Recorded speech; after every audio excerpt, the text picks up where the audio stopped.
Okay तो चलो start करेंगे आज। मैं बहुत दिनों से सोच रहा था नेशनल इनकम को आपको बताना है।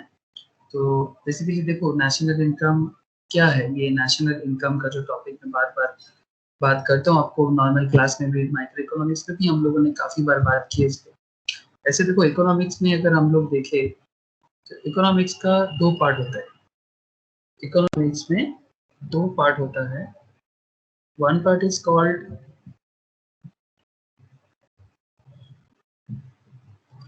इकोनॉमिक्स में क्या होता है, दो पार्ट होता है।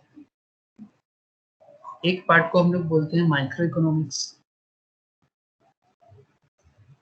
एक पार्ट को हम लोग क्या बोलते हैं, micro economics. Micro economics in the sense जो इंडिविजुअल्स मैटर को लेके बात करते हैं, दैट इज माइक्रो इकोनॉमिक्स।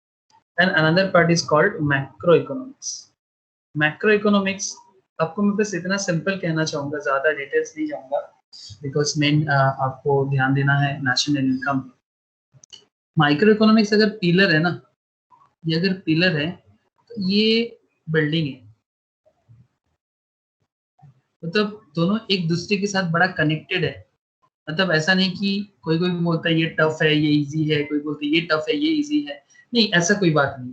बात क्या है कि सिंपल मैटर है कि भाई दोनों कनेक्टेड है, ये पिलर है ये बिल्डिंग है। इसको अगर हम लोग ये इंडिविजुअल्स मैटर पे लेके बात करते हैं, discuss regarding individuals matters,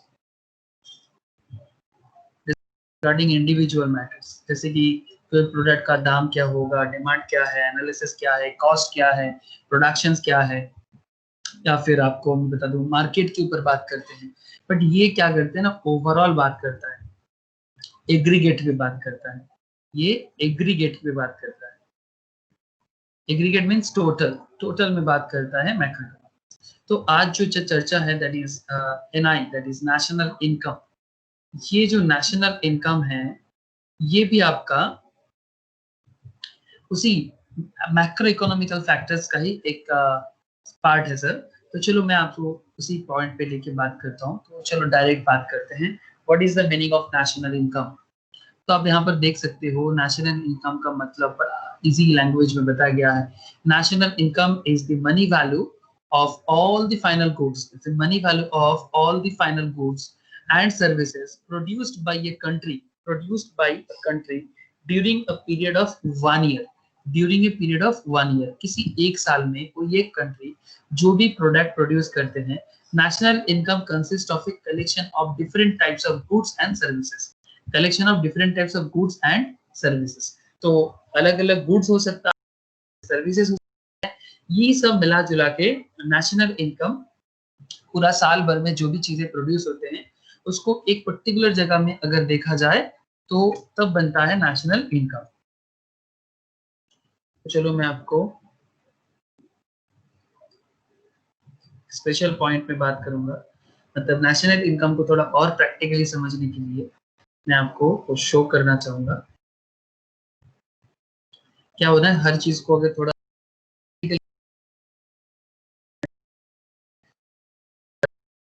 you all know about this, बस अभी थोड़ा सा मुझे आपको एप्लीकेशन बताना है कि नेशनल इनकम क्या है, कैसे काम होता है इसका। तो क्या होगा ना, आपको एक क्लैरिटी आ जाएगा कि हाँ ये होता है नेशनल इनकम, फिर कैसे उसका कैलकुलेशंस होता है, everything you will get to know. मुझे जो दिखाना था आपको वो मैं आपको दिखाने वाला हूँ।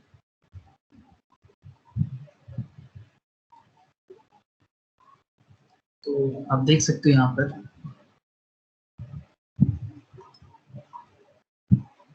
जस्ट लुक हियर, क्या आपको दिख रहा है, ये एक दुनिया है, ये वर्ल्ड है, this is the whole world. In this whole world में जब मैं नेशनल इनकम का बात करता हूँ तो आपको मैं सिंपल ज्यादा डिटेल्स नहीं, बस इंडिया के बारे में कहूंगा। ये अगर आप देख पा रहे हो कि this is India, this is our beloved country India. ये इंडिया के डोमेस्टिक टेरिटरी में जो भी प्रोडक्ट प्रोड्यूस होते हैं, जो भी प्रोडक्ट प्रोड्यूस होते हैं, ठीक है, जो भी सर्विसेज प्रोड्यूस होते हैं, इसको जब एक पर्टिकुलर ईयर में देखा जाता है, simple national income is the money value of all the final goods and services produced by a country, produced by a country। अब ये कंट्री हम इंडिया ले रहे हैं, कोई चाइना बोल सकता है, कोई बांग्लादेश ले सकता है, कोई म्यांमार ले सकता है, कोई Thailand, Vietnam, Cambodia, Malaysia, Singapore, Saudi Arabia, Oman, Afghanistan, Iran, Iraq, Syria. भाई जहां जाना चाहते हो, दुनिया के किसी भी कोने में जाके कैलकुलेशंस कर सकते हो, डजंट मैटर। सिस्टम तो आपको हमेशा वही फॉलो करना है जो नेशनल इनकम का सिस्टम है। अब पॉइंट क्या है, चलो पॉइंट क्या हो गया, तो फिर during a country during a period of 1 year, एक साल के अंदर, हाँ, national income consist of a collection of different types of goods and services. अब इसमें गुड्स भी होता है, सर्विसेज भी होता है। अब मैं आपको और पॉइंट में लेके चलता हूँ sir. National income is the money measures of what? National income is the money measures of the net value of all product and services, net value of all products and services of an economy during a year, of an economy during a year, मतलब एक साल के अंदर का बात है, during a year, counted without duplications। अच्छा हाँ, ऐसा नहीं होगा कि एक ही प्रोडक्ट को बार बार डुप्लीकेशन नहीं कर सकते। जैसे मानो एक सिंपल चीज बता सकते हैं आपको, आप लोग एमआरएफ टायर के बारे में सुने, ये देखो मैं आपको लेके चलता हूँ एमआरएफ टायर फैक्ट्री जो आपका तमिलनाडु में है, ठीक है। इसका फुल फॉर्म भी वही है सर, मद्रास रबर फैक्ट्री, ठीक है। तो एमआरएफ मद्रास रबर फैक्ट्री जो है आपका तमिलनाडु में, यहाँ पर मैं ये कहना चाहता हूँ कि आप लोग मुझे एक चीज बताओ कि एमआरएफ ऐसे तो बहुत फेमस ब्रांड है, ये टायर बनाते हैं, you all know about this, MRF tyre बनाते हैं। अब मैं आपको इतना कहना चाहूंगा कि एमआरएफ का जो टायर है, ये जब ये फैक्ट्री से बन के निकल रहा है, एमआरएफ का टायर जब फैक्ट्री से बन के निकल रहा है, फिर वो गाड़ी पे लगता है, फिर वो किसी ना किसी कार पे लगता है ना। तो जैसे मानोगे आपको मैं कुछ कार दिखाना चाहता हूँ, car with MRF tyre.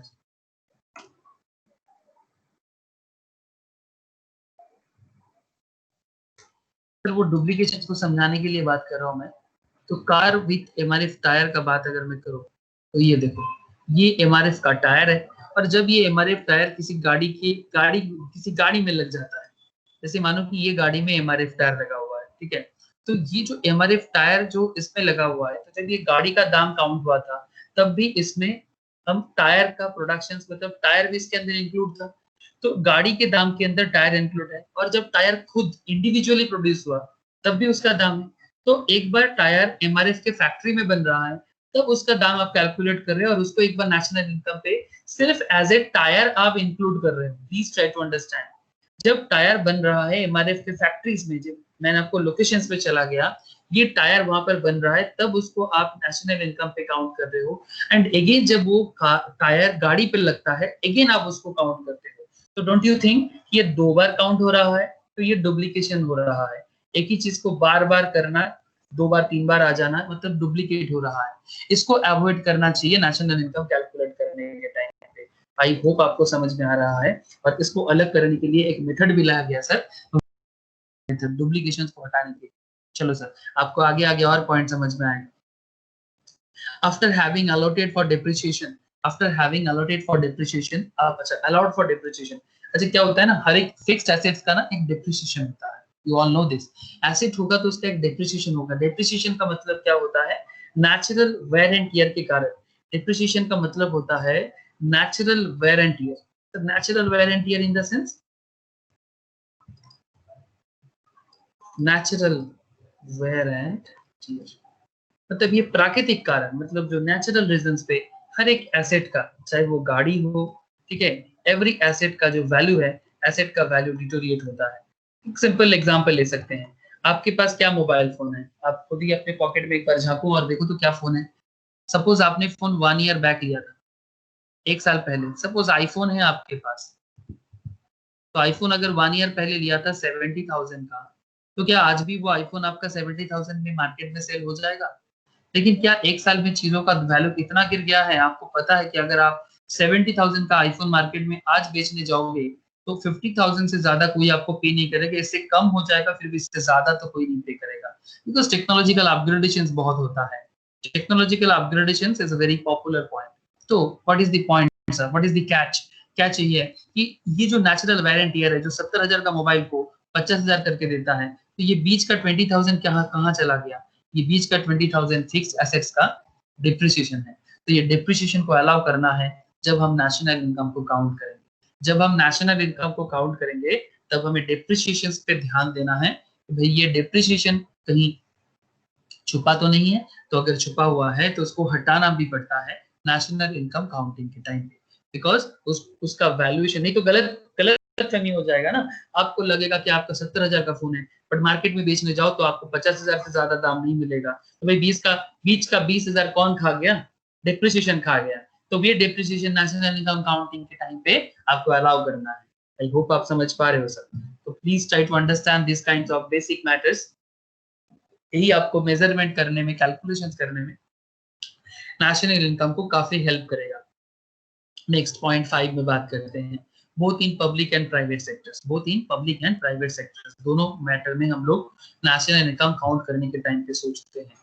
In consumptions and capital good sectors, in consumptions and capital good sectors, चाहे आप जो गुड्स कंज्यूम कर रहे हो उसके केस में भी, consume in the sense like Maggi का पैकेट, एक मैगी का पैकेट आप डायरेक्ट कंजम्पशन कर रहे हो। और कैपिटल गुड्स लाइक जब आप गाड़ी खरीद रहे हो, जब आप गाड़ी खरीद रहे हो, जब आप टायर खरीद रहे हो, ये सब तो कोई कंजम्पशन तो हो रहा है, बट ऐसे कैपिटल गुड्स हो रहा है। जैसे कि ये रेसिंग कार है, ये रेसिंग कार को यूज करके आप इसके अंदर जो भी चीजें यूज करो बिजनेस पर्पस में यूज कर रहे हो, तो जिसके लिए कैपिटल गुड्स है वो भी कंजम्पशन, और जो आप डायरेक्टली यूज कर रहे हो वो भी गुड्स है। तो दोनों कंजम्पशन के पर्पस में यूज करो, या फिर बिजनेस में कोई फैक्ट्री में कुछ करना चाहते हो, जैसे यहाँ पर मैं आपको शो कर रहा था, ये मद्रास में MRF का फैक्ट्री है। तो यहाँ पर जो भी गुड्स आपको दिखेगा, ये सारा का सारा क्या गुड्स हो जाएगा? ये देखो अशोक लेलैंड का गाड़ी में जो भी यूज हो रहा है, ये कैपिटल गुड्स है। ये सब कैपिटल गुड्स है। पैसेंजर व्हीकल्स का अलग, ठीक है, नॉर्मल व्हीकल्स का अलग, दिस काइंड्स ऑफ थिंग्स। तो these are the simple simple matters, आपको थोड़ा ध्यान रखना पड़ेगा। ओके, चलो आगे बात करते हैं। अच्छा, finally throwing in the net gains from the international transactions comprising of gains not merely from export, import, trade but also from capital lent or invested abroad।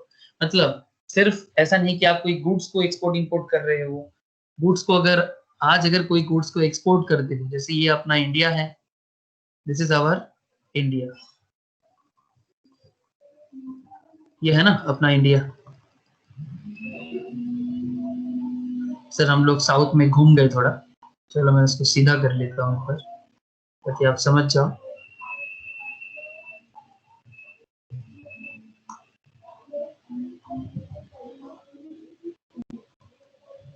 ठीक है, तो this is our country India. अब ये India export भी करता है, import भी करता है, जो आपके नेशनल इनकम पे बड़ा इंपॉर्टेंस ही रखता है। जैसे कि इंडिया से कोई भी प्रोडक्ट आप बाहर लेके जाते हो, सपोज इंडिया से कोई प्रोडक्ट अगर आप रशिया भेजते हो, इंडिया से कोई प्रोडक्ट अगर आप रशिया भेजते हो, मंगोलिया भेजते हो, ठीक है, आप इंडिया से कोई प्रोडक्ट इधर ओमान भेज सकते हो, आप इंडिया से कोई प्रोडक्ट इधर उज्बेकिस्तान भेज सकते हो, दुनिया भर में आप अपना प्रोडक्ट को एक्सपोर्ट कर सकते हो। या फिर आप चाइना से इंपोर्ट करने के बारे में तो आपको आइडिया है ही, आप प्रोडक्ट को इंपोर्ट कर रहे हो। तो इस तरह का जो भी आप करो वो आपका नेशनल इनकम पे बड़ा इम्पैक्ट डालता है। तो उस पर भी हमें ध्यान रखना पड़ेगा नेशनल इनकम काउंट करने के टाइम पे। और सिर्फ उतना ही नहीं, जब हम किसी कंपनी को, किसी कंट्री को कुछ इन्वेस्ट करते हैं किसी कंट्री में, वो भी नेशनल इनकम पे बड़ा इंपॉर्टेंस रखता है। चलो मैं आपको लेकर चलता हूँ, एक एग्जांपल्स देखो sir. If the value of a meter of cloth, 1 meter कपड़ा का दाम है, 1 मीटर क्लोथ का दाम कितना बोला है सर? 20 रुपीज। मतलब कपड़ा होता है ना सर, जो हम लोग इसको थान कपड़ा बोलते हैं, मतलब मीटर कपड़ा जो मीटर से लेते हैं फिर अपना कपड़ा सिल के पहनते हैं। तो if the value of a meter of cloth is ₹20 and the total cloth produced 100 meter, total cloth produced होता है 100 मीटर पे, और अगर आपका 1 मीटर का दाम 20 है, देन हम लोग ये बोल सकते हैं ना, money value of cloth is ₹2000, है ना, 100 करके 20 का 2000, ये तो सिंपल है। तो in this way we can find the value of, we can find out the value of the other goods. मतलब जो भी गुड्स अपने कंट्री में प्रोड्यूस होता है, जो भी सर्विसेज हम अपने कंट्री में प्रोड्यूस करते हैं, सारा का सारा प्रोडक्ट का इस तरह से वैल्यू कैलकुलेट कर सकते हैं। And the total value of all the goods and services produce during 1 year, produce during 1 year, ये क्या हो जाएगा? नेशनल इनकम हो जाएगा उस पर्टिकुलर कंट्री का। बड़ा सिंपल है सर, ज्यादा कुछ भी नहीं है, आप खामोखा चिंता करते हो। Basic concept in national income पे क्या क्या आपको ध्यान देना है, थोड़ा बहुत बाइफर्केशन है, थोड़ा थोड़ा सा अंतर है, बट बड़ा लॉजिकल अंतर है। एक होता है जीडीपी, ये तो बहुत पॉपुलर वर्ड है, I hope you all know. Recent trend में इंडिया का जीडीपी 24% नेगेटिव में जा रहा है। आई होप आप लोगों के पास खबर है, अगर नहीं है तो आप जान के चलो सर कि इंडिया का जीडीपी रिसेंट ट्रेंड में ड्यू टू पैंडेमिक ऐसे तो पूरा दुनिया भर में जीडीपी ग्रोथ खराब है। इंडिया का भी GDP, Indian GDP recent trend में काफी खराब हालत में रहा है, काफी खराब हालत में रहा है बिकॉज ऑफ पैंडेमिक। तो पैंडेमिक के कारण इंडियन जीडीपी रिसेंट ट्रेंड में, और हम लोग कभी भी डेवलपमेंट का बात करते हैं तो हमेशा जीडीपी को ही सामने लाते हैं कि भाई देखो जीडीपी का हालत देखो, अच्छा है तो बोलते हैं अच्छा हो रहा है, बुरा है तो बोलते हैं बुरा हो रहा है। सरकार को भी हम लोग क्रिटिसाइज करते हैं जीडीपी के साथ कंपेयर करके। तो in this way you can understand a lots of thing. तो इंडियन जीडीपी जो है, इंडियन जीडीपी रिसेंट रेट में 23.94 ऐसा कुछ परसेंटेज में डाउन ग्रेडेड में चल रहा है due to corona, due to pandemic situations worldwide. तो इसके बाहर इंडिया भी नहीं है, और तो हाई पॉपुलेशन कंट्री है हमारा, प्यारा सा कंट्री है but very highly populated country है। तो बड़ा इम्पैक्ट आया है, इस पे बड़ा इम्पैक्ट आया है। तो एक तो है जीडीपी, ये समझना है। फिर आ गया sir net domestic product, NDP कहते हैं इसको। अलग अलग थोड़ा सा डिफरेंस है, मैं आपको समझाऊंगा। GDP, NDP, gross domestic product, sorry gross national product GNP, net national product NNP. तो ये सारा का सारा चीजें क्या है ये आपको मैं अभी बताऊंगा, GDP, NDP, GNP, NNP. But before that कुछ और इंपॉर्टेंट फैक्टर्स। अच्छा, बेसिक कॉन्सेप्ट में और भी आपको जैसे बताना चाहिए मुझे। पर्सनल इनकम क्या होता है, पीआई। एक होता है disposable personal income, another important area, और एक होता है रियल इनकम। तो चलो सारा का सारा देखते हैं। अच्छा, सब चीज समझने से पहले एक चीज के बारे में बताना ही चाहिए कि ओवरऑल इकोनॉमी कैसे फंक्शंस करते हैं, और पूरा इकोनॉमी का फंक्शंस को मैं आपको 2 मिनट के इस इमेज पे समझा सकता हूँ।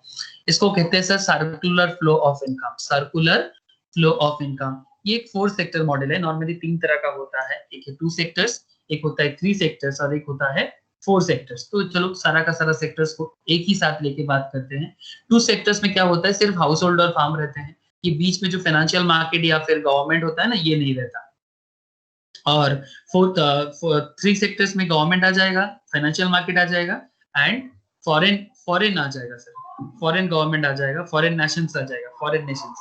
तो 4 सेक्टर्स में चारों सेक्टर्स अलग अलग में आ जाते हैं। आप यहाँ देख सकते हो, household, farm, government, foreign nations, ठीक है। तो इस तरह से 4 सेक्टर्स का इकोनॉमी बनता है, 4 सेक्टर्स इकोनॉमी।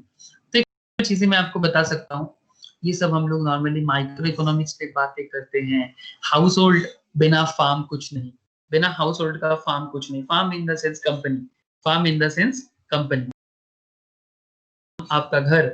ये जो भारत है हमारा, ये जो प्यारा सा कंट्री है इंडिया, ये पूरा कंट्री में, ये जो पूरा इंडिया है, इसमें अलग अलग हाउस होल्ड है, अलग अलग एरिया में। हेलो सर, है कि नहीं, प्लीज बताना।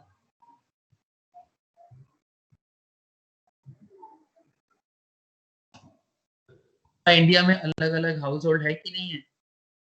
हाँ सर, बहुत सारा हाउस होल्ड है। ये देखो, इतना सारा स्टेट में इतना सारा घर, तो हर एक घर के पास अलग अलग जमीन। तो नॉर्मली जमीन तो किसी ना किसी हाउस होल्ड के पास होते हैं, लेकिन अगर किसी को कहीं फैक्ट्री डालना हो, अगर किसी को कहीं पर भी फैक्ट्री डालना हो तो किसी ना किसी हाउस होल्ड से ही लेना पड़ता है। यस और नो? सरकारी पहले नहीं होता, पहले सब कुछ किसी ना किसी इंसान का होता है, फिर वहां से सरकार उसको एक्वायर करता है, फिर वो चीज सरकार का होता है, फिर गवर्नमेंट इसको अलग अलग ऑर्गेनाइजेशन को देते हैं। अगर मैं आपको, चलो एक फैक्ट्री में लेके चलता हूँ, जामनगर, आपने नाम तो सुना होगा, Jamnagar oil refinery. Oil refinery Jamnagar, ये रिलायंस का ऑयल रिफाइनरी का जो बिजनेस है वो है सर। ये देखो कहाँ जा रहे हैं, देख रहे हैं, गुजरात में। तो मैं बेसिकली कहना ये चाहता हूँ कि आज अगर ये जो गुजरात का जो जामनगर में जो ऑयल रिफाइनरी जामनगर में जो बनाया गया है सर, रिलायंस का, ये ऑयल रिफाइनरी क्या रिलायंस अपने जगह में बना लिया? नहीं, पहले किसी ना किसी का था, फिर वहां से सरकार ने लिया, फिर हो सकता है कि रिलायंस डायरेक्टली जाके सरकार से लिया या पब्लिक से लिया। तो हाउस होल्ड से, तो क्या होता है ना, हाउस होल्ड से always this is the system, ठीक है। ये सिस्टम होता है कि भाई हाउस होल्ड से ही आपको लेना पड़ेगा, हाउस होल्ड के पास घर होता है, हाउस होल्ड के पास जमीन होते हैं, हाउस होल्ड के पास वर्कर्स होते हैं, ठीक है, सारा का सारा चीजें हाउस होल्ड के पास ही होते हैं।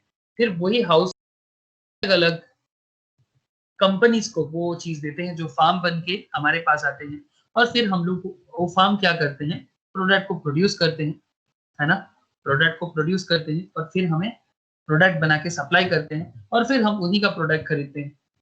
यही तो होता है। देखो सर, हाउस होल्ड फार्म को क्या दे रहा है, फैक्टर इनपुट्स दे रहा है।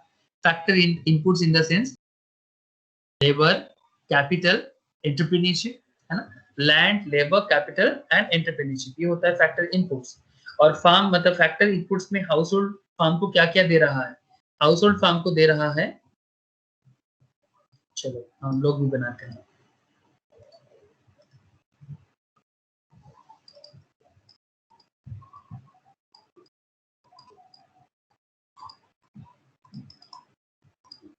एक्चुअल में पैसा किसी का नहीं है सर, सब सर्कुलरली फ्लो होता है। चलो कुछ बनाते हैं।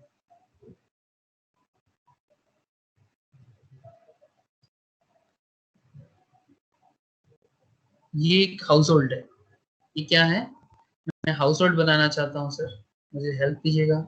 ओके, ये हाउस होल्ड है। चलो हाउस होल्ड के छत पे, घर पे छत बना देते हैं, बन गया, हाउस होल्ड का छत बन गया, this is the house hold. अब एक क्या बनाना चाहिए हमें, एक फार्म, बिजनेस का फार्म बनाना चाहिए। तो चलो एक फैक्ट्री बना लेते हैं, ये रहा फैक्ट्री, फैक्ट्री को भी छत बना देते हैं, थोड़ा अलग रूप देखने में हो जाएगा। ये रहा फैक्ट्री, ठीक है, हाउस होल्ड हो गया और फैक्ट्री हो गया। अच्छा बीच में एक सरकार होना चाहिए ना, तो गवर्नमेंट बना लो बीच में, बीच में गवर्नमेंट फॉर्म कर लो, बीच में गवर्नमेंट बना लो, आप जैसे भी बना सकते हो। और एक बना लो आप एक्सपोर्ट इंपोर्ट के लिए फॉरेन कंट्रीज बना लो, तो किससे बनाए, ये बना लो फॉरेन कंट्रीज।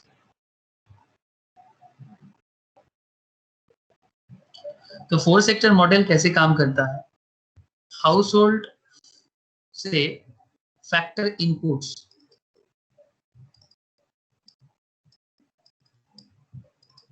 मतलब लैंड हाउस होल्ड का ही होता है, लेबर भी मतलब जो भी फैक्ट्री में काम करते हैं, चाहे बड़ा ऑफिसर से लेके एकदम लो कैटेगरी क्लार्क तक, लो लो मतलब लो कैटेगरी इन द सेंस सबसे लोअर डिविजन पे काम करने वाला बंदा, land, labour, capital, house hold का ही किसी ना किसी का बैंक होगा, किसी ना किसी का financial institution ultimately loan provide करते हैं फैक्ट्री को, तभी जाके ये फैक्ट्री चल पाते हैं। तो लैंड, लेबर, कैपिटल एंड कोई ना कोई हाउस होल्ड से, जैसे रिलायंस का हाउस होल्ड अगर ये है, तो रिलायंस के हाउस होल्ड जामनगर में जाके ऑयल रिफाइनरी बना दिया, एंटरप्रेन्योरशिप। तो लैंड, लेबर, एंटरप्रेन्योर, ये चारों चीज मिलकर आपका बन गया है फैक्टर इनपुट्स। और सिर्फ इसी के बदले ये ये जो फैक्ट्री है, ये फैक्ट्री है ना, फार्म जिसको हम लोग फार्म बोलते हैं, ये हाउस होल्ड है। तो हाउस होल्ड और फैक्ट्री या फार्म जो भी बोलो आप, लैंड जिस जो भी लैंड देगा फैक्ट्री को, वो बदले में उसको क्या देगा, सर बड़ा पॉपुलर चीजें हैं सर, लैंड के बदले रेंट मिलता है, लेबर के बदले वेजेस मिलता है, कैपिटल के बदले इंटरेस्ट मिलता है, एंटरप्रेन्योरशिप जो देते हैं उसको बदले में प्रॉफिट मिलता है ना। फिर फैक्ट्री क्या करेगा, प्रोडक्ट बना के सेल करेगा ना, प्रोडक्ट बना के करेगा, किसको सेल करेगा, हाउस होल्ड को सेल करेगा, और हाउस होल्ड क्या करेगा, इसको कंज्यूम करेगा। तो प्रोडक्ट को, फैक्ट्री प्रोडक्ट को सेल करेगा और हाउस होल्ड इसको कंज्यूम करेगा। समझ में आ रहा है कुछ। एंड फिर आ जाता है बीच में सरकार, फिर सरकार बोलेगा हाउस होल्ड को, भाई कमा रहे हो हमें टैक्स दो, तो ये भी इसको टैक्स देगा। बीच में फाइनेंशियल इंस्टीट्यूशंस भी आ जाते हैं, तो हाउस होल्ड भी इसको टैक्स देगा, फैक्ट्री भी कमा रहा है, ये भी इसको टैक्स देगा। तो सबका टैक्स लेके ही तो सरकार अल्टीमेटली कंट्री को रन करते हैं। सरकार का इनकम का एक ही जरिया होता है टैक्स, चाहे वो इनकम टैक्स हो या जीएसटी, चाहे वो इनकम टैक्स हो जीएसटी हो, ठीक है। या इसके साथ तो इनकम टैक्स जीएसटी दोनों होता है, दोनों तरह का tax, direct tax, indirect tax, हर तरह का टैक्स लेते हैं। फिर फॉरेन कंट्री आ गया, यहाँ पर आ जाता है आपका फॉरेन, फॉरेन में एक्सपोर्ट माइनस इंपोर्ट। अब फैक्ट्री क्या करेगा, कुछ प्रोडक्ट बना के इसको बेचेगा, कुछ चीजें यहाँ से ले लोग जानते हो कि बहुत सारा प्रोडक्ट ऐसे होता है दुनिया भर में जो इंडिया बाहर दुनिया से एक्सपोर्ट करते हैं, इंपोर्ट करते हैं, और ऐसा भी बहुत सारा प्रोडक्ट है जो इंडिया बाहर दुनिया को सेल करते हैं। तो ये एक्सपोर्ट इंपोर्ट का खेल भी चलता जाएगा, है ना? चलता है कि नहीं चलता है? हाँ सर, चलता है। तो एक्सपोर्ट इंपोर्ट, हाउस होल्ड भी क्या करता है, कुछ प्रोडक्ट फॉरेन कंट्री में देता है, कुछ प्रोडक्ट फॉरेन कंट्री से लेके भी आता है।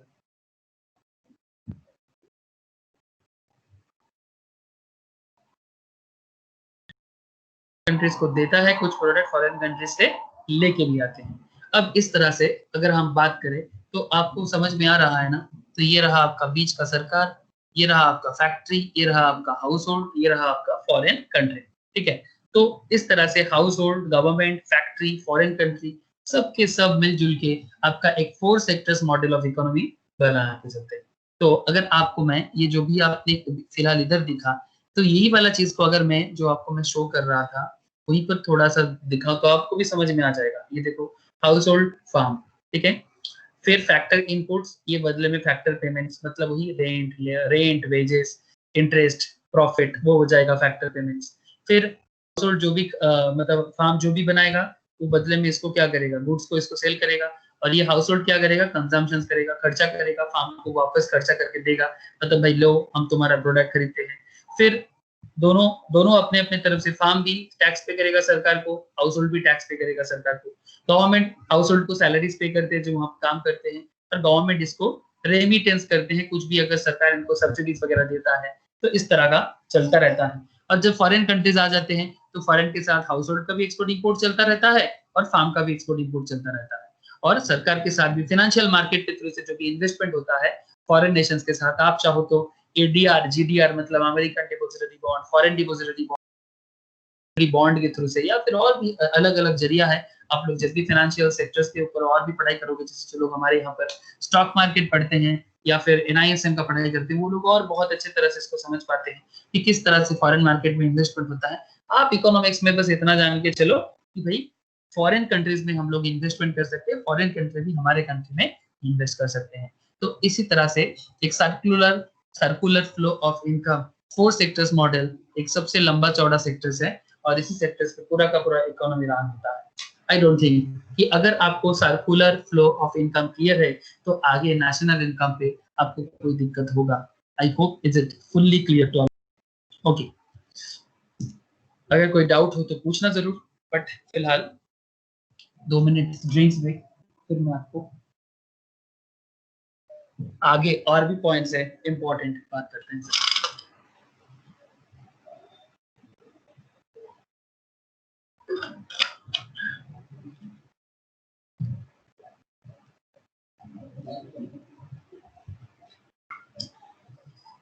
अब आगे का चर्चा, अब आगे की चर्चा में क्या चर्चा है, ग्रॉस डोमेस्टिक प्रोडक्ट क्या है। बड़ा मतलब सबसे इंपॉर्टेंट एक सवाल बार बार आ रहा था कि what is gross domestic product. तो ग्रॉस डोमेस्टिक प्रोडक्ट क्या है पहले तो देख लेते हैं। मैं आपको पहले भी बोला कि GDP is the domestic product, gross domestic product is the money value of all final goods and services produced in the domestic territory of a country during an accounting year. ऐसे इंडिया का accounting year क्या है, India का accounting year क्या है, India का accounting year है, accounting year और फाइनेंशियल ईयर चालू होता है सर 1 अप्रैल को, 1 अप्रैल of any year and and होते हैं 31 मार्च एनी ईयर। जैसे करेंटली जो फाइनेंशियल ईयर चल रहा है दैट इज 2021, मतलब 2020 जो चालू हुआ था 1 अप्रैल 2020 को और खत्म हो जाएगा, एंड होगा 1 मार्च 2021 को। तो एग्जैक्टली इस पर्टिकुलर फाइनेंशियल ईयर में इंडिया में, ये रहो India, this is our India, बार बार दिखाता हूं इसलिए ताकि आपका आइडिया क्लियर हो। Domestic territory in the sense, domestic territory का मतलब क्या है, ये जो इंडिया का स्ट्रक्चर आपको दिख रहा है, इंडिया का जो ढांचा आपको दिख रहा है, ये सिर्फ इतना ही नहीं, इसका पानी, इसका वाटर एरिया, इसका आसमान मतलब स्काई एरिया, सारा का सारा डोमेस्टिक टेरिटरी में आते हैं। ऐसे India extends up to 12 nautical miles. मैं आपको इस बहाने बता के रखूं कि इंडिया का कोई भी छोर से, स्पेशली अगर आप इंडियन ओशियंस पे खड़ा हो जाओ या फिर अरेबियन ओशियन में खड़ा हो जाओ, तो यहाँ पर स्टैंड करके अगर आप 12 नॉटिकल माइल्स तक इंडिया है, मैक्सिमम 2 इंडिया अपना कस्टम्स वाटर तक जा सकते हैं। 12 नॉटिकल माइल तक तो नॉर्मली इंडिया है, कस्टम पे 24 nautical mile and 200 nautical mile तक जा सकता है। उसके बाद बाकी एरिया इंटरनेशनल वाटर बॉडी का हो जाते हैं। तो डोमेस्टिक टेरिटरी मतलब इंडिया का पानी, वाटर बॉडीज भी, इंडिया का मतलब लैंड मास, इंडिया का स्काई का एरिया, सारा का सारा मिलके बनता है डोमेस्टिक टेरिटरी। तो ये लैंग्वेज बड़ा ध्यान से देखना। Domestic product is the money value of all final goods and service produced in the domestic territory of a country during an accounting year. फिर आपको बोलते हैं डोमेस्टिक टेरिटरी का मतलब क्या है? Territory lying with in the political frontiers including territorial waters of the country. Territorial water क्यों बोल रहे हैं आपको? मैंने अभी बोला कि 12 नॉटिकल माइल तक इंपॉर्टेंट है। Ships and aircrafts operated by the resident of the country between 2 और मोर कंट्रीज, वो भी आ जाता है जीडीपी के अंदर। तो यहाँ पर एक जानकारी दे दूं आपको, ऐसा बताने के पीछे का रीजन ये है, आप लोग बॉम्बे हाई के बारे में जानते हो? बॉम्बे हाई एक ऑयल का माइन है जो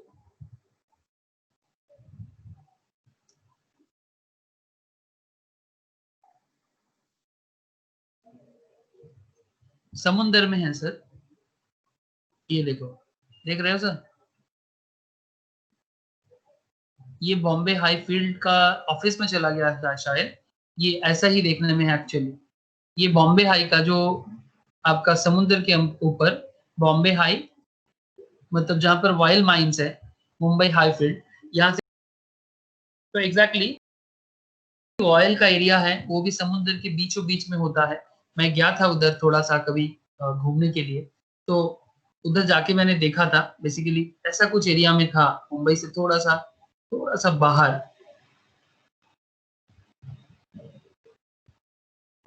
कुछ इधर आसपास के एरिया में बॉम्बे हाई था। तो वहां पर ऑयल माइंस मिलता है, तो वहां से जो तेल मिलता है वो भी तो इंडिया का डोमेस्टिक टेरिटरी का पार्ट बनता है। तो एग्जैक्टली इसलिए इतना सारा अच्छी से बोला जाता है। जो कब एयरक्राफ्ट चलते हैं, जो एरोप्लेन चलते हैं, वो भी तो स्काई का जो एक एरिया होता है ना। अगर कोई बांग्लादेश का एयरपोर्ट इंडियन स्काई को यूज करता है तो परमिशन लेना पड़ता है। जैसे आपको बता दूं कि पाकिस्तान के साथ इंडिया का झगड़ा है, इसलिए इंडिया को और पाकिस्तान के ऊपर से अगर इंडिया कभी भी कोई फ्लाइट लेके जाना चाहता है तो दिक्कत करता है, इसलिए इंडिया को थोड़ा घूम के जाना पड़ता है। तो इस तरह का काफी पॉइंट्स है सर जो आपको समझना पड़ेगा डोमेस्टिक टेरिटरी को समझने वक्त। तो ये होगा आपका जीडीपी। तो फिर अगेन मैं जीडीपी को बताऊं, GDP is the money value of all final goods and service produced in the domestic territory of a country during an accounting year. I don't think कोई दिक्कत है यहाँ पर। अब मैं आपको बताऊंगा GDP at current price. What is this current price? GDP at current price क्या है and GDP at constant price क्या है? थोड़ा ध्यान से रखिएगा। देखो, GDP can be estimated at current price. GDP current price से भी हो सकता है, कांस्टेंट प्राइस से भी हो सकता है। If the domestic product is estimated on the basis of the prevailing prices, it is called gross domestic product at current price। मैं आपको एक सिंपल दिखाता हूँ। ये स्टडी मैट है, ये आपके पास भी है, आप लोग यहाँ से देख सकते हो स्टडी मैट के अंदर, वो तो प्रेजेंटेशन था।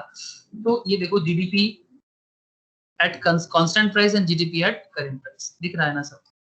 तो just look at here, GDP at real income, और इसको रियल इनकम भी बोलते हैं, कांस्टेंट प्राइस भी बोलते हैं, रियल इनकम भी बोलते हैं। जैसे कि यहाँ पर बता रहा है P0 into Q1। What is this P0 means? P0 means constant price और बेस प्राइस, और GDP as monetary income, that is current price, that is P1 into Q1, that is P1 and Q1 means current price and current quantity। We are measuring GDP on the basis of constant pricing 2004-5।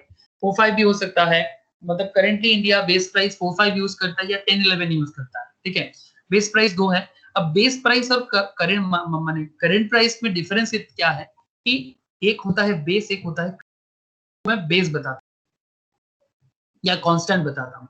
जैसे ये real income क्या है कि कभी कभी जैसे अभी onion का प्राइस कभी कभी क्या होता है, बढ़ जाता है बहुत ज्यादा। जैसे 2020 में 2 बार ऑनियन का प्राइस मार्केट में हाई रॉकेट हुआ है, स्काई रॉकेट। एक बार 150 क्रॉस कर गया था, और रिसेंट ट्रेंड में भी हाल ही में just few weeks back 80 rupees के आसपास, आई थिंक अभी भी चल रहा है, काफी हाई रेट में जा रहा है। बट क्या ऑनियन का नॉर्मल प्राइस इतना ही होता है क्या? 150 90 रुपीज किलो, ऐसा थोड़ी ना होता है। मैं जितना समझता हूँ, आई होप आपको भी नॉलेज होगा, मार्केट का नॉलेज तो मिनिमम होना ही चाहिए। ऑनियन का प्राइस मुझे लगता है जब मार्केट में 35 से लेके 40 रुपीज तक किलो है तो ये एक रीजनेबल माना जाता है, 35 से 40 रुपया किलो। बट यही चीज जब 80 हो जाए, डबल नॉट एक्सपेक्टेबल, या फिर ये 150, तो ऑब्वियसली मतलब दिमाग खराब करने वाला दाम है। तो ऑनियन का प्राइस का जो बेस है, तो ये बेस प्राइस एक पर्टिकुलर ईयर का होता है, या तो 2004-5 का भी माना जाता है depending on the product to product, या फिर 2010 या 2011 को बेस प्राइस माना जाता है। मतलब जिस पर्टिकुलर ईयर में प्रोडक्ट का दाम गवर्नमेंट को लगता है एकदम सही दाम है, वही दाम को लेके कंट्री अपना मेजरमेंट करता है। तो 4-5 या 10-11 इस तरह का जो ईयर है, इसको बेस मान के अगर हम कैलकुलेशन करें तो हमारा जो जीडीपी कैलकुलेशन होगा उसको हम लोग बोलेंगे constant GDP at constant price.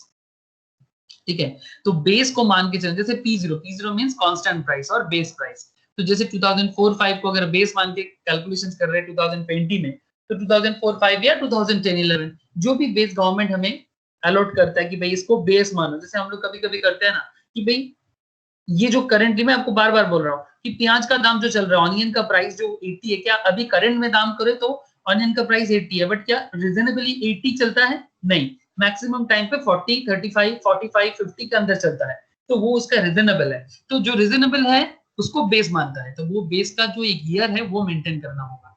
तो P0 is a base year. अगर बेस ईयर से साथ क्वांटिटी कैलकुलेट करो तो आपको मिल जाएगा कांस्टेंट प्राइस और बेस प्राइस। और अगर आप करंट प्राइस के साथ काउंट करो, करंट प्राइस के साथ अगर काउंट करो, तो P1 into Q1 means current price and current quantity, current price and current quantity. अब current price and current quantity में क्या हो जाएगा, जैसे कि ऑनियन का प्राइस मैं अगेन बता रहा हूं, अगर ऑनियन का दाम करेंटली 80 चल रहा है, जैसे मैं आपको बताऊं कि करेंटली मेरा जो कैमरा से मैं आप लोगों को क्लास लेता हूं, ये लॉजिटेक का एक कैमरा है। मैंने इसको कब लिया था जानते हो? जब लॉकडाउन हुआ था।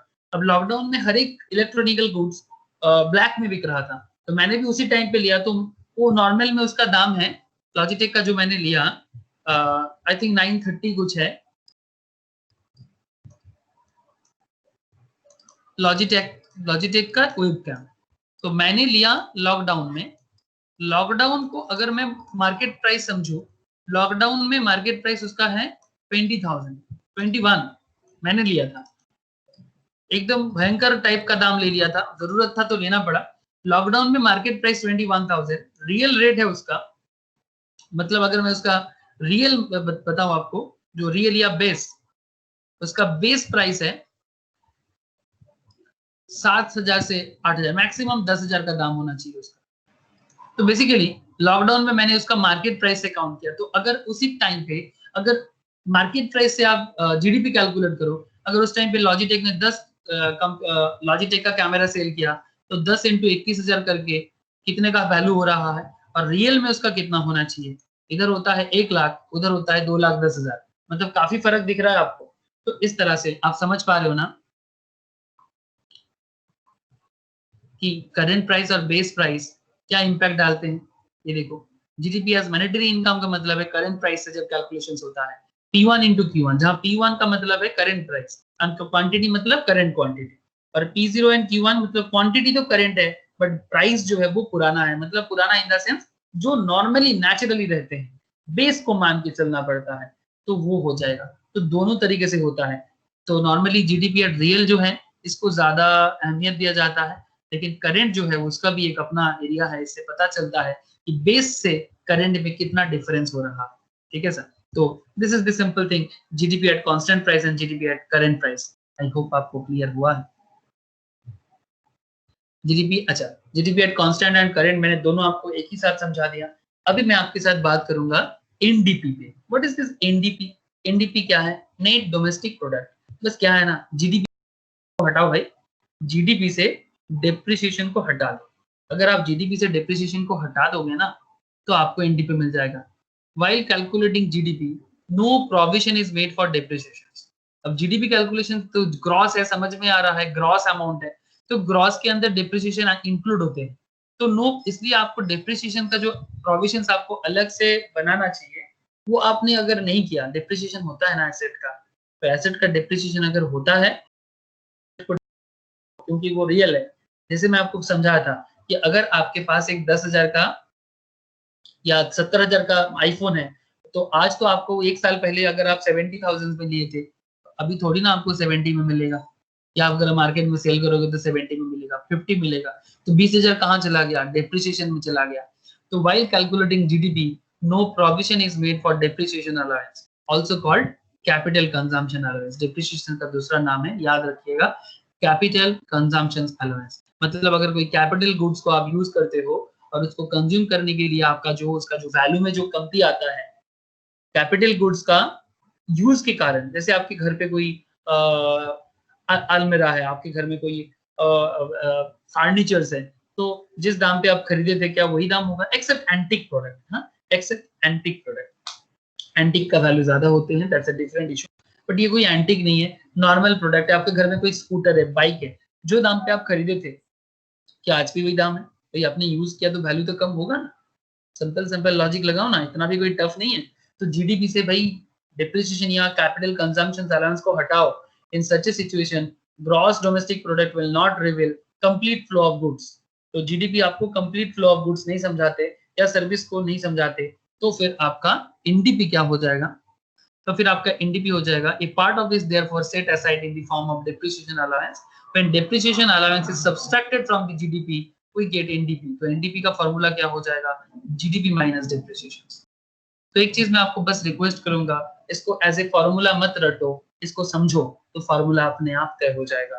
दिस इज माय रिक्वेस्ट कि भाई जीडीपी से डिप्रिसिएशन को हटाना पड़ता है, बिकॉज डिप्रिसिएशन में मेरे एसेट का वैल्यू इधर उधर हो जाते हैं, कम हो जाते हैं, जिसका मुझे गलत मेजरमेंट हो जाएगा। तो रॉन्ग मेजरमेंट नहीं करना है, रॉन्ग मेजरमेंट नहीं करना है, तो फिर ऑटोमेटिकली आपको एनडीपी कैलकुलेशंस करना पड़ेगा।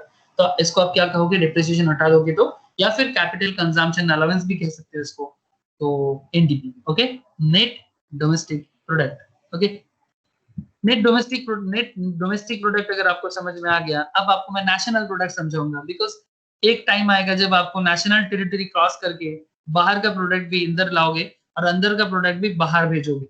हाँ, हेलो, एक टाइम तो आएगा ना जब डोमेस्टिक टेरिटरी क्रॉस करके, आज की डेट में ग्लोबलाइजेशन का टाइम है सर, ग्लोबलाइजेशन का टाइम है।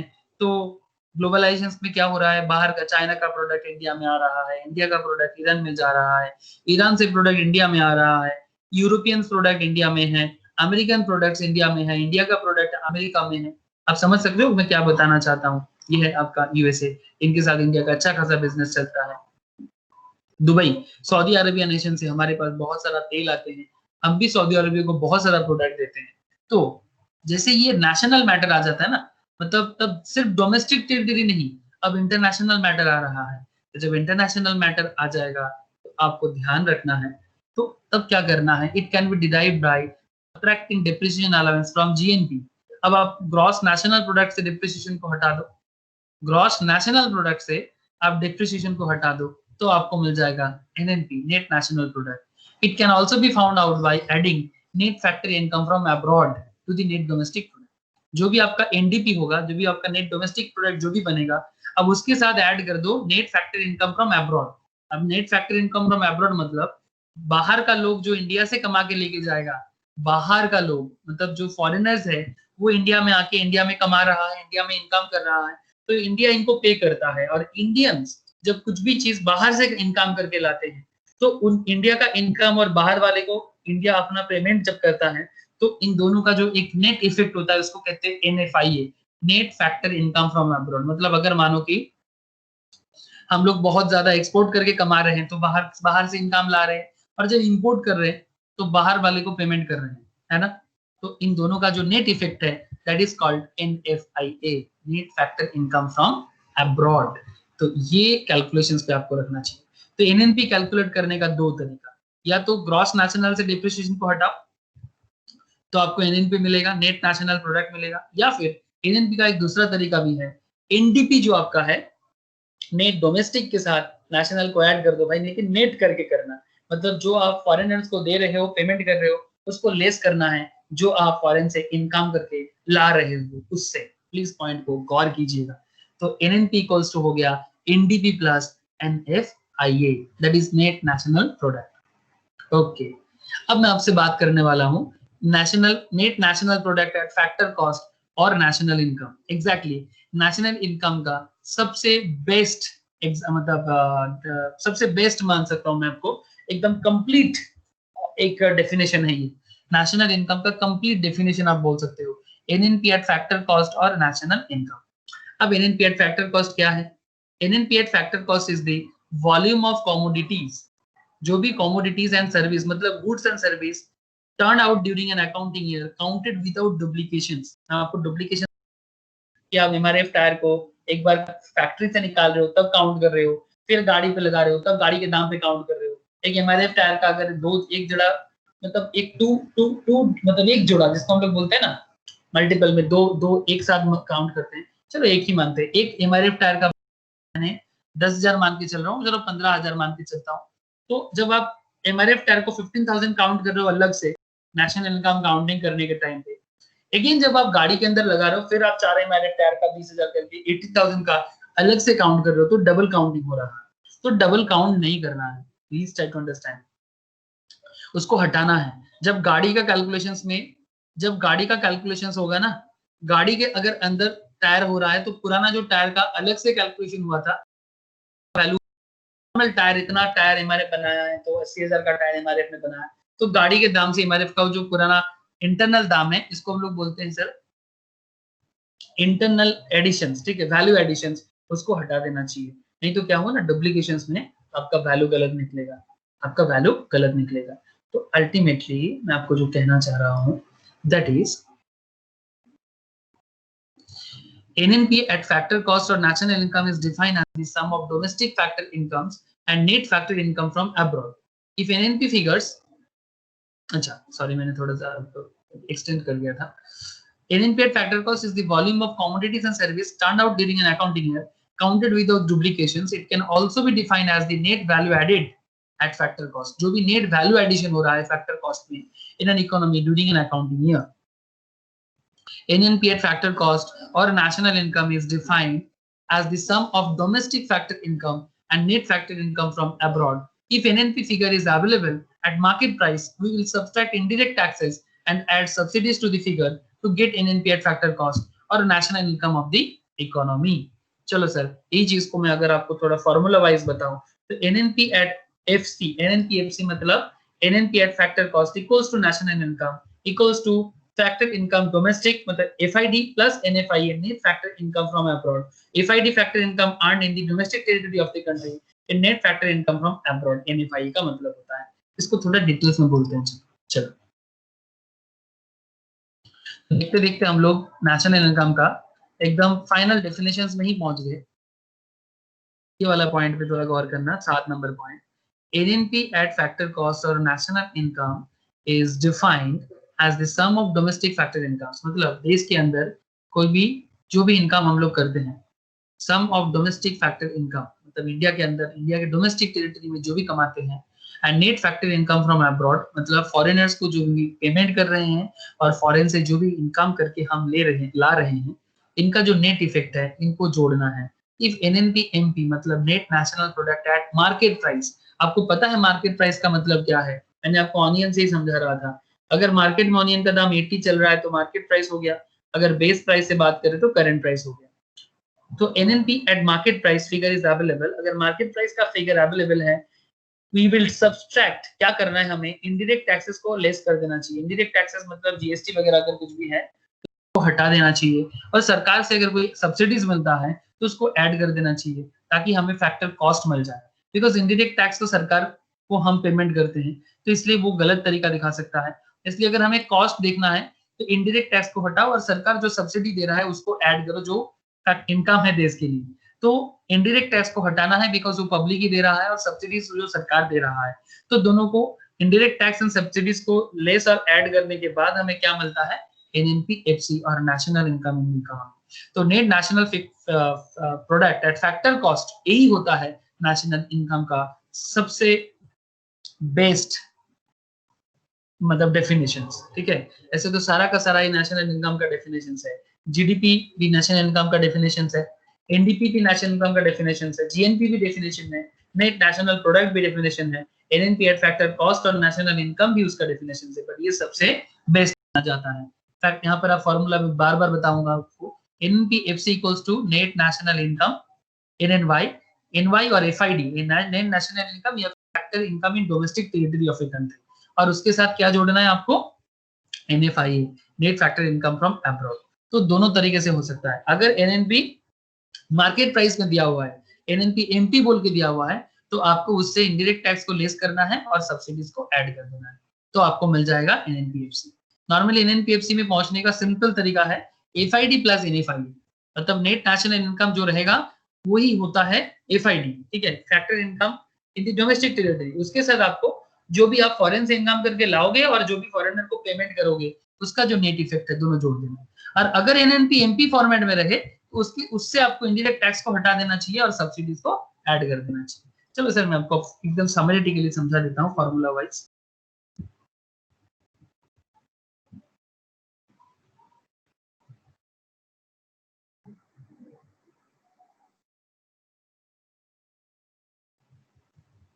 अच्छा, फॉर्मूला वाइज समझने से पहले और कुछ पॉइंट, जैसे कुछ पॉइंट्स है personal income and disposable income का। What is personal income and what is disposable income? What is personal income and what is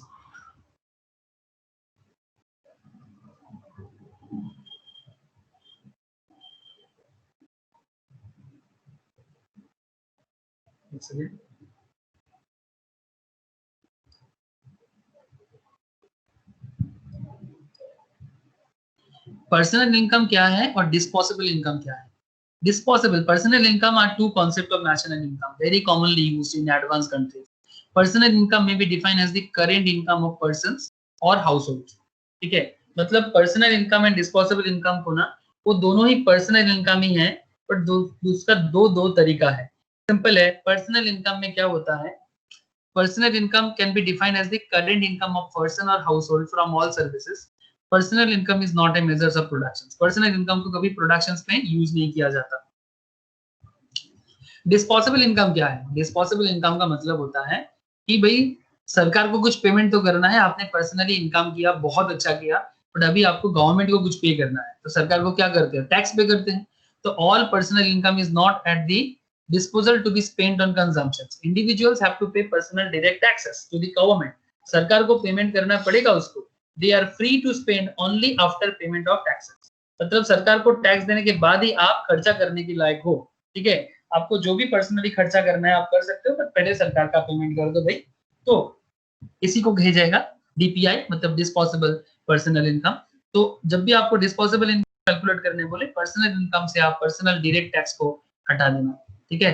personal income से पर्सनल डायरेक्ट टैक्स को हटा देना, तो आपको मिल जाएगा DPI, that is called disposable income. Okay, I think clear है। मतलब पर्सनल इनकम ही है सर, पर्सनल इनकम ही है, करेंटली आपके पास है। सपोज आप इसको मैं सिंपल एग्जांपल से समझा सकता हूँ। पर्सनल इनकम आपका अगर है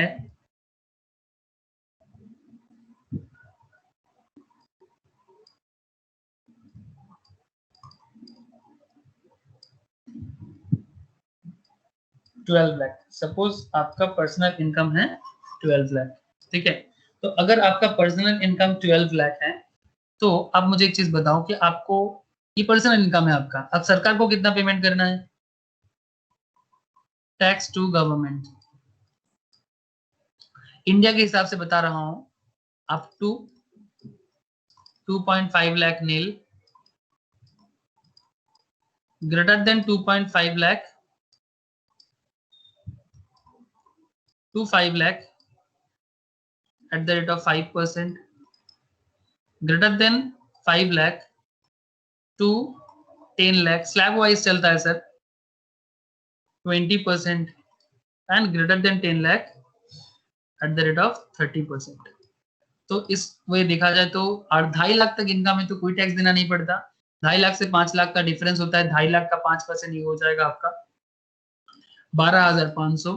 5 लाख से 10 लाख, 5 लाख का डिफरेंस है, उसका 20% तो हो जाएगा 1 लाख, और 10 लाख मतलब 10 लाख से 12 लाख मतलब एक्स्ट्रा 2 लाख, तो 2 लाख का 30% तो हो जाता है आपका 60,000। तो 1,60,000, 1,72,500, 1,70,2,500। इसके साथ 4% का एजुकेशन एंड हेल्थ सेस, ठीक है, एजुकेशन एंड हेल्थ सेस 4% लगता है, तब जाके आपको सरकार को पेमेंट करना है। तो इसको पेमेंट करने के बाद जो अमाउंट बचेगा आपके पास 12 लाख में से, वो होगा आपका डिस्पोजेबल पर्सनल इनकम। क्या आपको समझ में आया डिस्पोजेबल पर्सनल इनकम क्या है? 12 lakh is your personal income and सरकार को इनकम टैक्स देने के बाद जो बचा that is your disposable personal income. एकदम। अब डिस्पोजेबल पर्सनल आउटले, जैसे कि डिस्पोजेबल पर्सनल इनकम में बी स्पेंड फुल्ली और इंडिविजुअल्स में से कुछ अमाउंट आप अपने पास रख सकते हो, कुछ अमाउंट आप खर्चा भी कर सकते हो। जो आप सेव कर रहे हो, what remains after saving is called the personal outlay. Saving करने के बाद जो बचेगा वो आपका आउटले का मतलब होता है खर्चा। Disposable income is equal to consumption and savings. जो आपका डिस्पोजेबल इनकम है वही आपका कंजम्पशन भी है, वही आपका सेविंग्स भी है। बिकॉज डिस्पोजेबल इनकम से ही तो जो बचेगा वही आप कुछ खर्चा करोगे और कुछ शेयर मार्केट में लगाओगे, कुछ बैंक में सेव करोगे, कुछ LIC में रखोगे, यही तो होता है ना सर। तो disposable outlay equals to disposable income minus savings. तो यहाँ से आप डिस्पोजेबल आउटले भी समझ गए। डिस्पोजेबल आउटले मतलब जो भी आपका डिस्पोजेबल इनकम है वहां से आप सेविंग्स को हटा दो, तो जो भी बचेगा वो आप डिस्पोजेबल खर्चा कर सकते हैं, डिस्पोजेबल खर्चा कर सकते हैं। अब मैंने आ गया सर रियल इनकम पे। What is real income? I have already told you, since national income does not reveal the real state of the economy, the concept of real income has been used to find out the real income of the economy. Base year is selected. मैंने आपको बताया ना, base year या तो 2004-5 या तो 10-11 and the price level of the year is assumed to be 100. तो ऐसे मान लिया जाता है। तो रियल इनकम का फॉर्मूला ऐसा होता है, money income by price index into 100। इस तरह से कैलकुलेशंस कर सकते हैं। अच्छा, नेशनल इनकम को मेजर करने के लिए कुछ अलग अलग तरीका अपनाया गया है। Methods of measuring national income, 3 alternative ways, census method और प्रोडक्शन मेथड। ठीक है, इस प्रोडक्शन मेथड में कुछ प्रॉब्लम है, उस प्रॉब्लम को हटाने के लिए आया वैल्यू एडेड मेथड। ठीक है, अच्छा 3 मेथड क्या है? सेंसस मेथड और production method, income method and expenditure method. ये मेनली 3 है, बट ये प्रोडक्शन मेथड को सब्स्टिट्यूट करके added to this there is yet another method of estimating national income, that is value added method, ताकि duplication ना हो। मतलब सिंपल है कि अगर मैं आपको बता रहा था ना वैल्यू एडेड मेथड क्या है, कि अगर आप टायर को अलग से प्रोड्यूस करके टायर का अलग से मतलब अलग से नेशनल इनकम पे काउंट कर रहे हो, और जब आप गाड़ी पे लगा रहे हो तो आप गाड़ी के दाम के अंदर भी टायर का दाम को ले रहे हो, तो एक बार टायर इंडिविजुअली काउंट हो रहा है, एक बार गाड़ी में जब जा रहा है तो गाड़ी के दाम के साथ काउंट हो रहा है। तो जब गाड़ी का दाम काउंट करोगे नेशनल इनकम काउंट करने के टाइम पे, गाड़ी के दाम पूरा ले लो और नॉर्मल जो इंडिविजुअल काउंट किया था उसको हटा दो, तभी ना, क्योंकि ये वैल्यू एडिशन होके ही तो इसका दाम बढ़ा है। अगर इस गाड़ी का दाम 6 लाख है तो इस 6 लाख के अंदर गाड़ी ये जो 4 चक्का लगा हुआ है ये तो इसके अंदर छुपा हुआ है, और जब आप अलग से टायर को लगाए मतलब कैलकुलेशन किया था तब भी आप टायर का दाम कैलकुलेट किया था। समझ में आ रहा है? तो ये डुप्लीकेशन जो प्रोडक्शन मेथड में होता है, प्रोडक्शन मेथड क्या करता है, सेंसस मेथड या प्रोडक्शन मेथड, जब जब प्रोडक्शन होता है, चाहे गाड़ी प्रोडक्शन करे, टायर प्रोडक्शन करे, जो प्रोडक्शन होता है उसी को काउंट कर लेता है। और वैल्यू एडेड मेथड क्या करता है, इंटरनल लेवल पे कुछ भी एक्स्ट्रा एड ऑन होता है जिसको पहले कभी काउंट किया गया था उसको हटा के ऐड किया जाता है।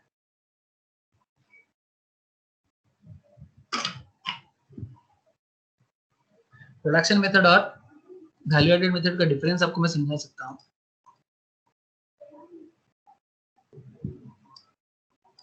सपोज वो जो कार में आपको दिखा रहा था, यही वाला कार का दाम है 6 लाख ऑन रोड। कार के अंदर टायर जब MRF ने बनाया था तब एक एक टायर का दाम था 20,000, तो 4 इंटू 20 करके 80,000 का दाम इसके अंदर है। लेकिन जब टायर को अलग से बनाया गया था तब नेशनल इनकम की काउंटिंग में 80,000 अलग से जोड़ रहा था। गाड़ी में जो आपका सीट वगैरह यूज होता है, इसको जब अलग से काउंट किया गया था तो शायद 5,000 का सीट का दाम था, लेकिन जब गाड़ी में यूज हो गया तब 6 लाख के अंदर आ गया। तो ये ज्यादा लॉजिकल होता है कि भाई 6 लाख से आप 80,000 को हटा दो या फिर 5,000 को हटा दो, तो जाके आपको अलग से मतलब गाड़ी का नेशनल इनकम काउंटिंग में ये हटाओगे तो फिर ठीक है, नहीं तो वैल्यू एडिशन, ये तो वैल्यू एडिशन है ना। मतलब ऐसा होना चाहिए कि भाई एक बार आप टायर को कैलकुलेट कर चुके हो तो आप गाड़ी का दाम आपका 85,000 से कम देखना चाहिए, तब जाके आपका रियली वैल्यू एडिशन होगा, और वैल्यू एडिशन के थ्रू से आपको एकदम प्रॉपर नेशनल इनकम का हिसाब लगेगा। और बाकी जो मेथड है जैसे कि इनकम मेथड, ये इनकम देखा जाता है कि कंट्री में जो लोग इनकम करते हैं उनका इनकम को जोड़ते हुए हम लोग इनकम मेथड समझ सकते हैं, और कंट्री में लोग जो खर्चा करते हैं, भाई दोनों को तरीका समझना बड़ा आसान है। इनकम करते हुए देखते हुए आप समझ सकते हो, और खर्चा भी तो इनकम करने के बाद होता है ना? तो वहां से भी आप नेशनल इनकम को काउंट कर सकते हैं। Product method, it is also known as inventory और product method. In this method the economy is classified into convenient sectors like agricultural में कितना प्रोडक्शन हो रहा है, इंडस्ट्रियल में कितना प्रोडक्शन हो रहा है, डायरेक्ट सर्विस में कितना प्रोडक्शन हो रहा है, फॉरेन ट्रांजैक्शंस में कितना हो रहा है, सबका अलग अलग जोड़ दो, प्रोडक्ट मेथड हो जाएगा। प्रोडक्ट मेथड का फॉर्मूला बड़ा आसान है, बड़ा आसान फॉर्मूला है। According to this method value of intermediate goods is deducted from the value of output to obtain gross value added. ठीक है, gross value added equals to value of output minus value of intermediate goods, जो मैंने आपको value addition में बता रहा था वही। ठीक है, वैल्यू एडेड मेथड में सेम होता है। जो भी आपका आउटपुट वैल्यू है, जैसे कि अगर मैं आपको बता रहा था कि आपका अगर गाड़ी का दाम 6 लाख का है, मैं आपको बता रहा था ना 6 लाख का आउटपुट है, वहां से इंटरमीडिएट अगर 80,000 का टायर है तो 80,000 को हटा दो। नेट वैल्यू एडेड क्या है? ग्रॉस वैल्यू एडेड से डेप्रिसिएशन को हटाओ तो नेट वैल्यू एडेड मिल जाएगा। तो इस तरह से प्रोडक्ट मेथड का कैलकुलेशन होता है। इस मेथड का कुछ प्रॉब्लम है, जैसे कि problem of double counting, not applicable to tertiary sector, service sector को काउंट नहीं कर पाता। टर्शियरी मतलब service sector. Exclusion of non marketed products, कुछ प्रोडक्ट जो मार्केटेबल नहीं होता लेकिन यूज तो होता है, कंजम्पशन में चले जाते हैं, जैसे कि आउटकम ऑफ हॉबी। आप अगर आपका कुछ पर्सनल हॉबी है वो भी तो आपका इकोनॉमिकल। तो सेल्फ कंजम्पशन पे आप जो यूज करते हो, सेल्फ कंजम्पशन भी बहुत कुछ होते हैं, जो आउटकम ऑफ हॉबी होता है वो यहाँ पर कैलकुलेशंस नहीं होता। एक चीज हमेशा ध्यान रखना, economy is a welfare science, इसमें हर एक चीज जोड़ना चाहिए।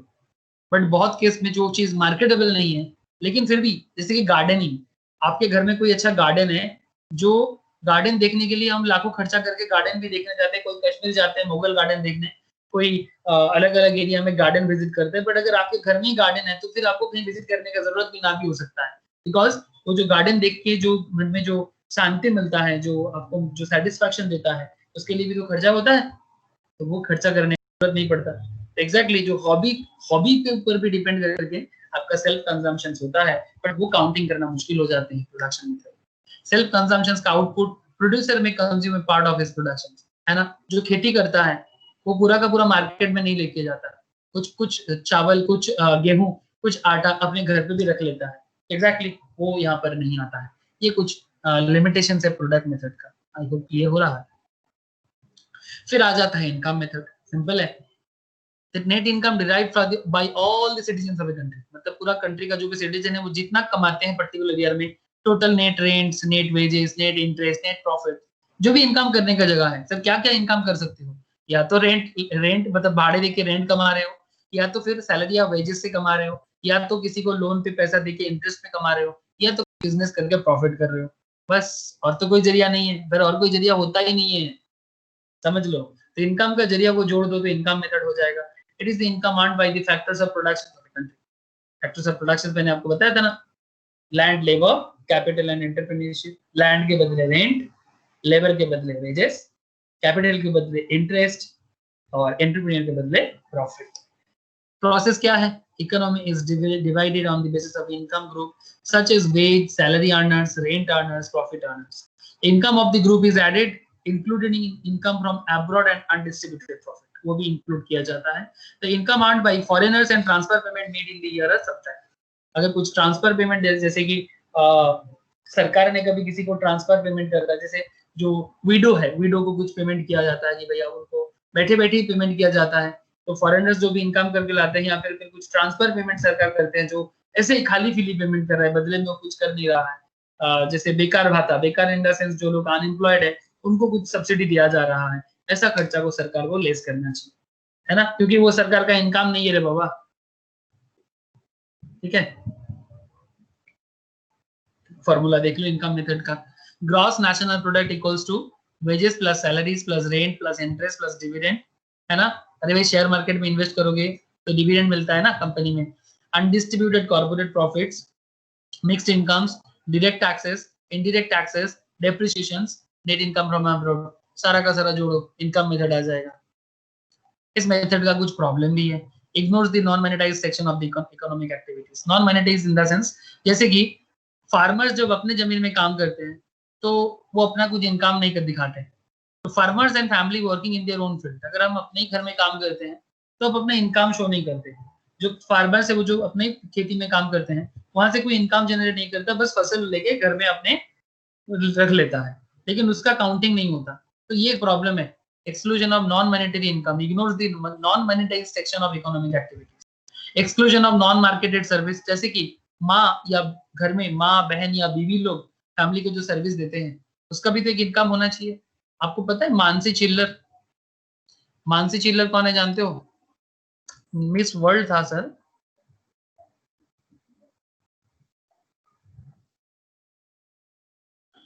This is the person, the actress, ये मिस वर्ल्ड हुआ है, ठीक है, मानुषी चिल्लर। इनको एक सवाल किया गया था, इंडिया से है, इनको एक क्वेश्चन किया गया था कि भाई सबसे ज्यादा सैलरी किनको किसका होना चाहिए।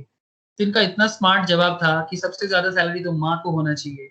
उसके बाद पूरा नेशनल मतलब इकोनॉमिकल वर्ल्ड एक पर्टिकुलर पॉइंट को लेके जुड़ गया कि माँ का सैलरी कितना होना चाहिए। मैं आपको बता दूं, आफ्टर मानसी चिल्लर क्वेश्चंस का आंसर के बाद आप चाहे तो यूट्यूब में वो चीज देख सकते हो, वो क्वेश्चन सेशंस है यूट्यूब में।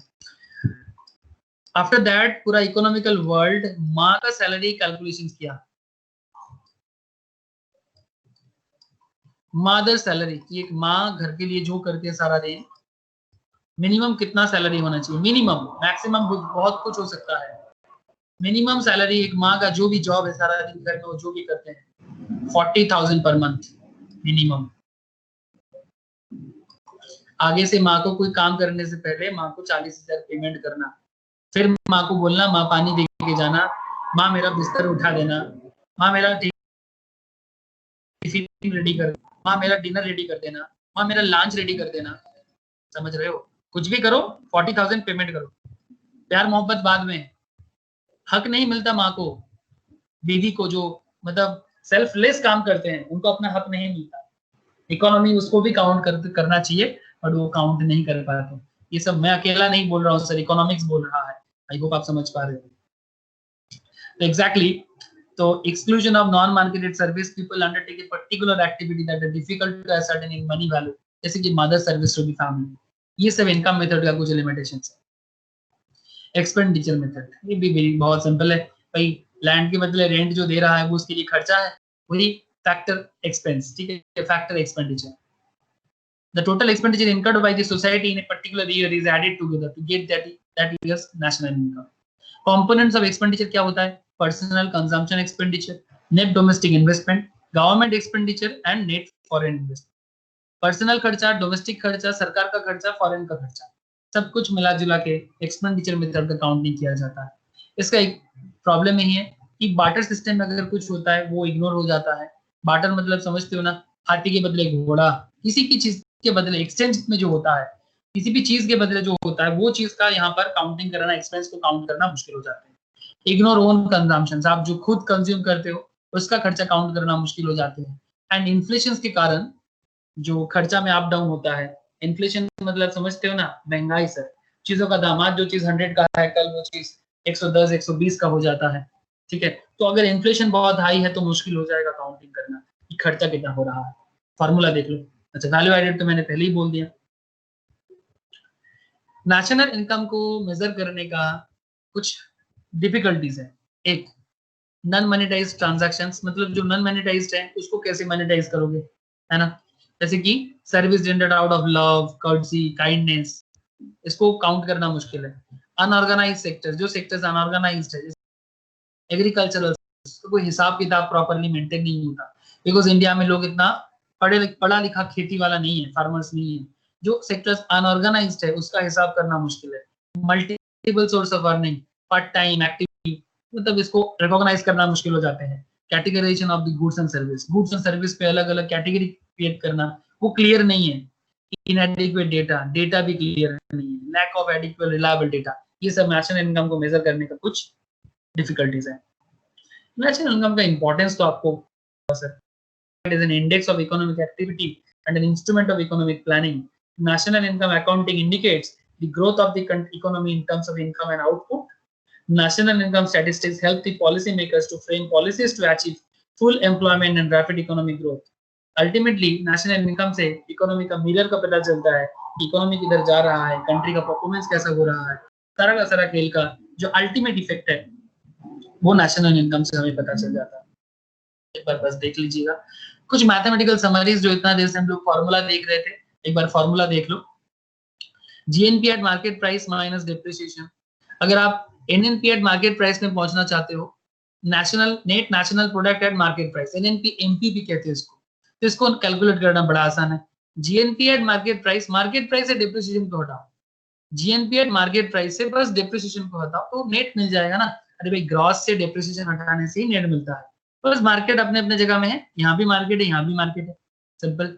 GNP at market price minus net income from abroad, NFI है। जीएनपी एट मार्केट प्राइस से एनएफआई को हटा दो तो आपको जीडीपी मिल जाएगा। अरे भाई जो बाहर का इनकम उसको हटा देने से डोमेस्टिक इनकम नहीं मिलेगा, तो सिंपल हो गया ना। नेशनल ग्रॉस नेशनल था, मतलब बाहर वाला इनकम भी इसके अंदर जुड़ गया था। अब वहां से आप बाहर का जो इनकम है, नेट इनकम फ्रॉम अब्रॉड को हटा देते हो तो आपको बस डोमेस्टिक वाला मिल जाएगा, और क्योंकि दोनों मार्केट में है तो आपको मार्केट मिल जाएगा। अब जीएनपी एट मार्केट प्राइस से आपको नेट इनडायरेक्ट टैक्सेस जो आप सरकार को पे करते हो, इनडायरेक्ट टैक्सेस कौन पे करता है? जीएसटी दे बाबा, जीएसटी सरकार को हम पे करते हैं, ये सरकार का इनकम हमसे होता है, तो उसको हटा देना चाहिए ना। तो सरकार का एक्चुअल कितना कॉस्ट है मिल जाएगा। तो मार्केट प्राइस से जीएसटी या इनडायरेक्ट टैक्स को हटाओ तो आपको क्या मिल जाएगा? Indirect taxes plus subsidy. Net indirect tax का क्या मतलब है? नेट इनडायरेक्ट टैक्स का मतलब होता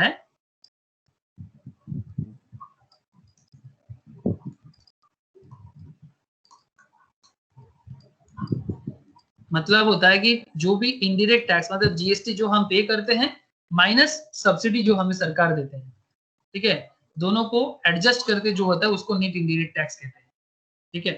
तो जीएनपी एट मार्केट प्राइस से नेट इनडायरेक्ट टैक्सेस को हटाओ तो आपको क्या मिल जाएगा? अरे भाई ये मेरा कॉस्ट आ जाएगा, मार्केट से मेरा जो भी सरकार दिया था और सरकार को मैंने जो दिया था वो चला गया, तो अल्टीमेटली सरकार का कॉस्ट मिल जाएगा, GNP at factor cost. Similarly NNP at market price से अगर आप एनएफआई को हटा दो, कॉमन लॉजिक लगाना, मार्केट प्राइस से जैसे ही आप फैक्टर इनकम को हटा देते हो ना, जो अब्रॉड से ला रहे हो, तो एनएनपी से फैक्टर इनकम हटाने से आपको डोमेस्टिक मिल जाएगा। इसको क्या कहेंगे? Net domestic price at market price, net domestic price at market price, ठीक है। NNP at market price again, NNP at market price minus net indirect tax हटाओगे तो एनएनपी एट फैक्टर कॉस्ट आ जाएगा। GDP at market price minus net indirect taxes करोगे तो GDP at factor cost मिलेगा। GNP at factor cost से अगर आप डिप्रिसिएशन को हटा दोगे तो एनएनपी एट फैक्टर कॉस्ट मिल जाएगा। और एनडीपी एट मतलब net domestic price at market price में net domestic product at market price minus net indirect taxes करोगे तो net domestic product at factor cost मिलेगा। And GDP at factor cost से depreciation हटाओगे तो net domestic product at factor cost मिलेगा। थोड़ा सा लिख के पढ़ लो, और अगर इतना देर से जो भी समझा है वो अगर एक बार आप आराम से देख लो, मुझे नहीं लगता ये फॉर्मूला आपको तंग करेगा, क्योंकि अगर आपको फैक्ट पता है तो आपको समझ में आ ही जाएगा। फिर भी अगर कोई दिक्कत हो तो प्लीज आस्क मी, ठीक है। मुझे नहीं लगता दिक्कत होगा, पर फिर भी दिक्कत अगर आएगा तो प्लीज पूछ लेना कि सर इस पर्टिकुलर पॉइंट में हमें दिक्कत हो रहा है। तो ये रहा नेशनल इनकम का एक कंप्लीट ओवरव्यू।